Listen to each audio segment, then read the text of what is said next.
La década de 1940 marca el inicio de un proceso acelerado de urbanización en varios países de América Latina y particularmente en Colombia.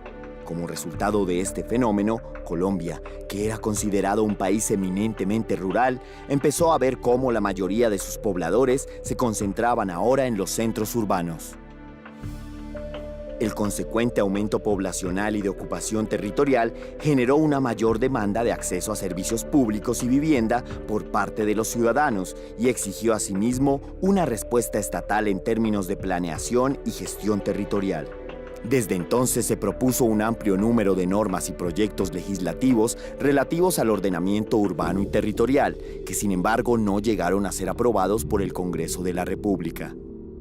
Dentro de estas iniciativas cabe resaltar la Reforma Urbana Integral desarrollada entre 1970 y 1975, el Estatuto Urbano de 1972 y la Ley 61 de 1978, Ley Orgánica del Desarrollo Urbano. Es importante resaltar a nivel político la reforma al régimen municipal y la introducción de la elección popular de alcaldes de finales de los años 80. Así las cosas, es solo con la aprobación de la Ley Novena de 1989, conocida como Ley de Reforma Urbana, que nace formalmente el derecho urbanístico en el país. En todo caso, 2 años después, en 1991, el país modificó su pacto constitucional, por lo que la ley en poco tiempo tuvo que enfrentarse a las demandas por inconstitucionalidad frente al nuevo marco de aplicación. Con estos importantes antecedentes, se inicia una nueva etapa con la Constitución Política de 1991, la cual hizo un aporte primordial al derecho urbanístico colombiano al situar al municipio como la célula de la organización político-administrativa del país. Además, la nueva Constitución consagró 3 principios fundamentales para el ordenamiento territorial: la función social y ecológica de la propiedad, la prevalencia del interés general sobre el particular y la distribución equitativa de las cargas y los beneficios.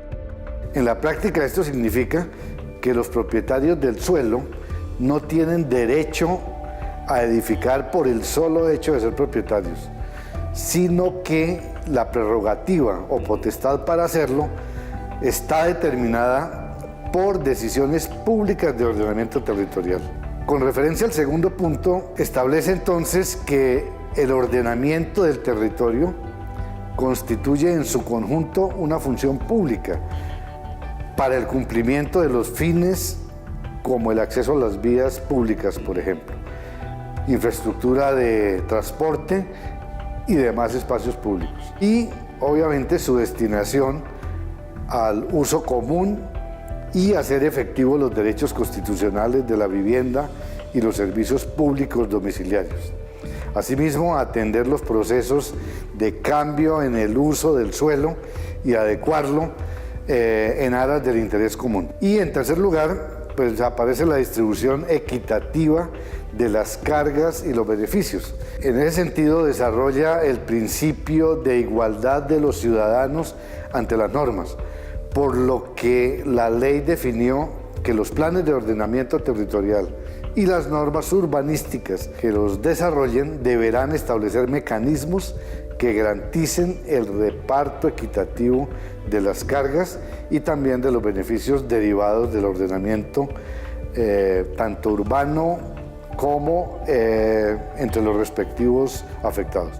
Si bien el inicio del crecimiento acelerado de la urbanización cumplía ya medio siglo, solamente hasta el año de 1997, en el marco de las políticas del Plan Nacional de Desarrollo, el Salto Social, es que Colombia asiste a la aprobación de una ley de desarrollo territorial basada en los principios consagrados en la nueva Constitución. La Ley 388 de 1997 definió los lineamientos para que los gobiernos locales definieran sus propios regímenes del uso del suelo y sus instrumentos de planeación, ordenaran el desarrollo urbano y atendieran asuntos como el de la vivienda y el espacio público, entre otros. La Ley 388 es la continuación de la Ley 9 del año 89, que fue la reforma urbana en el país. Lo que hacía era empezar a materializar una serie de principios que habían en la Constitución del ordenamiento del territorio, de que los intereses colectivos prevalecen sobre los intereses individuales, de que el medio ambiente es esencial para la preservación de la vida humana. Materializa todo eso a través de un proyecto de ley que posteriormente se vuelve la ley que organiza el territorio y solo permite desarrollarlo ya teniendo en cuenta todas estas variables que he enumerado.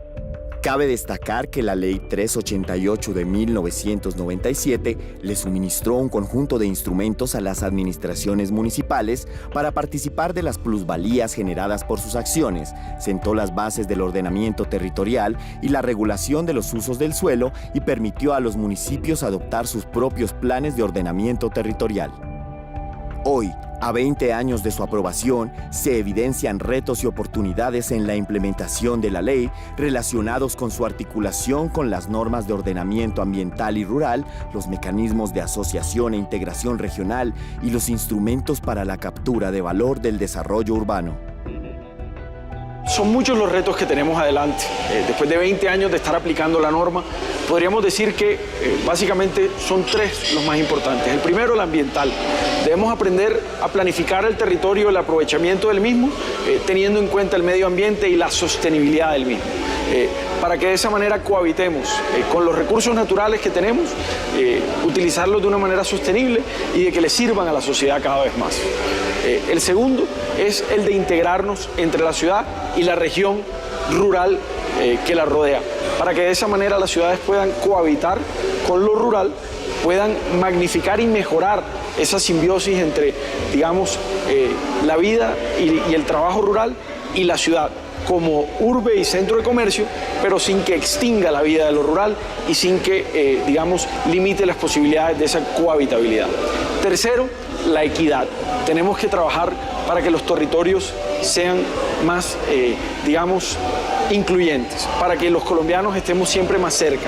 De esa manera generemos espacios en común, espacios que nos permitan juntarnos como colombianos o como ciudadanos y al mismo tiempo que nos permitan movilizarnos de una manera más barata y más fácil, porque cuando es fácil movernos, siempre será más fácil encontrarnos y unirnos y trabajar y estudiar.